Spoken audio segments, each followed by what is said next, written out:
Russia is not aggressor, statements that shocked entire Ukraine and caused massive dissatisfaction in politically divided West. Ukrainian relationship with the West is no longer as close as it was before. At first, there were only problems with the weapon supply decisions, but then, out of nothing, the G20 decided that brutal Russian aggression is not a wedge issue of the global South. Was it just a fear of Putin, or did something bigger hide behind this statement? Joe Biden almost admitted that it was mere fear of Russian and Chinese reaction. And by the way, my team, my staff still meets with President Xi's people and his cabinet, he said. But is this uncommon for the American president reaction, just the beginning of a wider denial?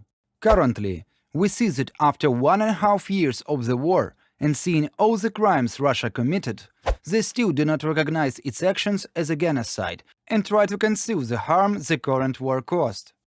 Biden has said that the West wants just a peace. This obviously means that Ukraine is supposed to talk to the Russian side and forget about its offensive ambitions. President Zelensky's recent statement, "If you are not with Ukraine, you are with Russia," adds another layer of complexity to the global geopolitical situation. Won't his words turn the world against Ukraine even more? Zelensky faces huge pressure from the Western leaders. They have donated a considerable amount of weapons, but didn't see the progress during the Ukrainian counteroffensive, which made them concerned. Probably, European leaders forgot about marvelous Ukrainian operations in Kyiv, Kharkiv and Kherson. Still, Zelensky tries to protect his army, saying that the commanding makes the progress slow and steady. This tactic will allow Ukraine to protect its human potential, therefore avoiding mobilization. The United States election made Biden's position very shaky. In case of a victory, his opponent, Donald Trump, will be quite a threat to a potential Ukrainian victory. Nevertheless, President Zelensky is sure that Donald Trump will never support Russia. But does Ukraine need another so-called ally?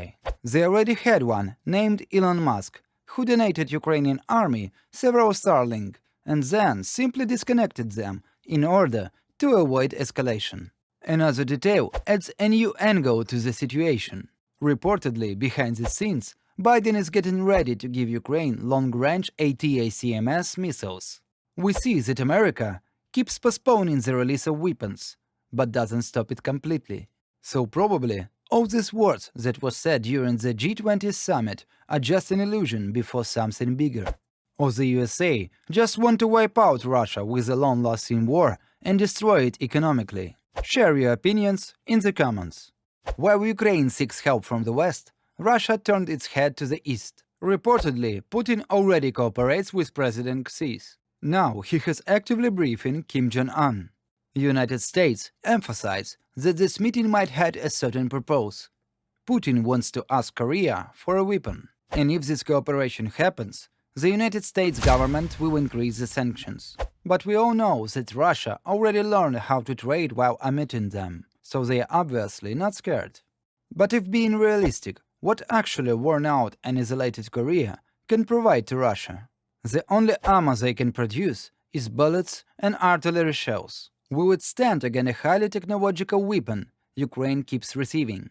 Share your opinion with us in a comment. There is one more asset Northern Korea might offer, the one that can leverage the war: human resources. Korea, just like Russia, treats its army as a cannon fodder, since the population of both countries is quite huge. Russia might want to use North Korean volunteers, possibly even on the Ukrainian border, despite international concerns. This alliance will obviously cause further escalation of the war, bringing it to a point when more and more countries are included. If the West is so scared of the escalation, why don't they bring it to a halt? Both Russia and Ukraine are actively seeking military assistance, but there are delays and uncertainties regarding weapon deliveries. Western countries, which support Ukraine, appear to be hesitant or postponing crucial weapon deliveries for various reasons. One of them might be their interest in gaining economic control not only on Russia, as we said before, but on Ukraine as well, when the boss of the countries will be worn out. The country, which is rich in natural resources, is obviously desired for them. Divide et impera. Mixed signals from NATO do not clear the picture. Recently, The alliance held the biggest military exercise since the Cold War. On one hand, there have been proposals for negotiations, suggesting a desire for diplomatic solutions. However, this exercise shows the world that NATO is ready to defend its members. These bipolar actions lead only to one conclusion. The West is definitely hiding its true intentions in order to prepare something bigger. In this ongoing conflict, the key question is what could shift the balance and let Ukraine finally win. Actually, it all began with Crimea, and might end there too. For Russia, the occupation of Crimea was the first and the biggest achievement. After the occupation, Russia turned the peninsula into a military stronghold. Putin will do anything to protect it, because Crimea allows him to dominate the Black Sea.